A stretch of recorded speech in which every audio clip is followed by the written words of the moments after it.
Yan na siya kalapot, guys. Pwede na natin siyang, ganyan nga. Yan. Okay, pwede na. Gagawa na naman tayo ng sumang kamuting kahoy. Ganyan lang pagkuskus natin, guys. Kapit na tayo matapos, maya-maya babalutin na natin, guys. Ang ating kamuting kahoy. So, ngayon, guys, gagawa naman tayo ng bukayo. So, maglagay lang tayo dito ng 2 perasong buko. So, hanggang lumapot siya, guys. Naglagay na tayo dyan ng gata and then asukal. And then, ayan, kailangan natin siyang paikot-ikotin. Tuyok-tuyokin. Yan na siya kalapot, guys. Pwede na natin siyang, ganyan nga. Ayan. Okay, pwede na natin tanggalin kasi baka masunog siya. So, mag-start na tayo magbalot. Okay, guys, paghaluin natin yung kamuting kahoy at kamuting bagin. Bagin! Legit. Ano dagko lagi? Mama ko na ilang legit. Guys, lagyan na natin ng asukal. Dapat yung red na red ang ating asukal para maganda ang kulay ng kalabasan ng kulay niya, guys. Ayusin mo, guys. Yan pala ang aking mami. Yan ang magagawa. Say hi, guys. Oh, hi. Hi, guys. Hi, guys. Hi, guys. Yan ang aking mami. Tinawagan ko pa yan siya from Leyte para gumawa siya ng suman dahil yung nakaraan na ginawa kong suman ay kunti lang daw. So, gagawa daw siya ng marami. Huwag na kayo magtaka, guys, ha, kung maraming asukal dahil medyo marami naman ang ano. Kasi ilalako ko pa ito bukas.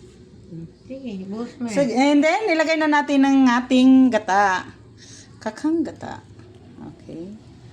Ayan. Pasensya na kayo sa kamay ko, guys, ha. Uy, grabe ka! Bakit? So, hello, guys. Magpupunas tayo ng dahon dahil gagawa na naman tayo ng suman. Maglalako tayo bukas ng umaga, guys. So, kung sino ang gustong umorder, PM nyo lang ako. Ihahatid ko mismo sa bahay nyo. Charot. Magbabalot na tayo. Ganyan. Kailangan lang natin siya ilapad ng ganyan. And then, huwag kayong magtaka, guys, kung ganyan yung kulay niya dahil yung asukal ginamit natin is kulay red. And then, lalagyan na natin siya ng bukhayo.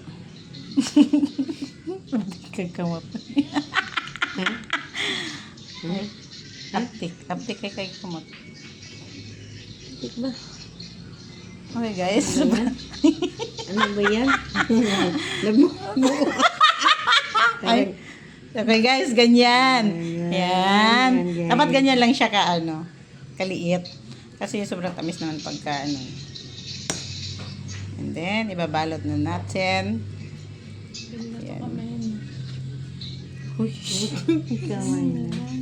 Kamay na. Ngayogit yan. Yan. Kaya kagaling ang mama ko gumawa ng ano, suman. And then, ganyan. Very good. And then, ganyan. So, yan, guys. And then, itupi natin. And ganyan kagaling si Lia magbalot ng suman. Kailangan natin ng katuwang pag magbalot ng suman, guys. Dahil, Ayan.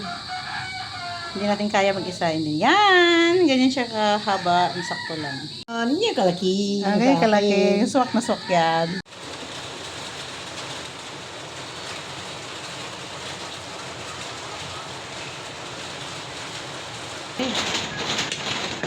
Hi, guys! Sa kanina nakita ko ng kalibaw ko, guys. Ay, sila ano yan?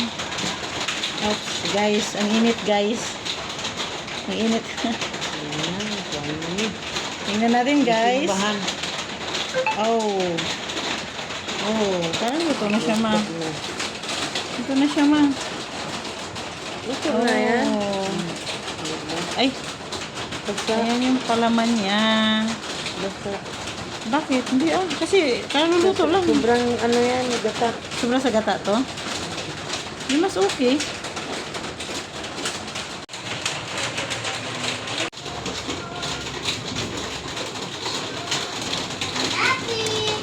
Lakas ng ulan.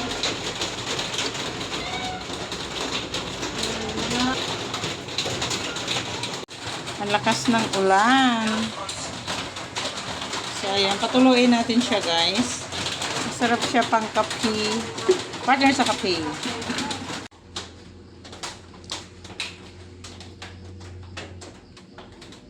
Bukhayo guys. O, marami tayong palaman. Nga, dahil masipag ang aking mami gumawa ng bukhayo.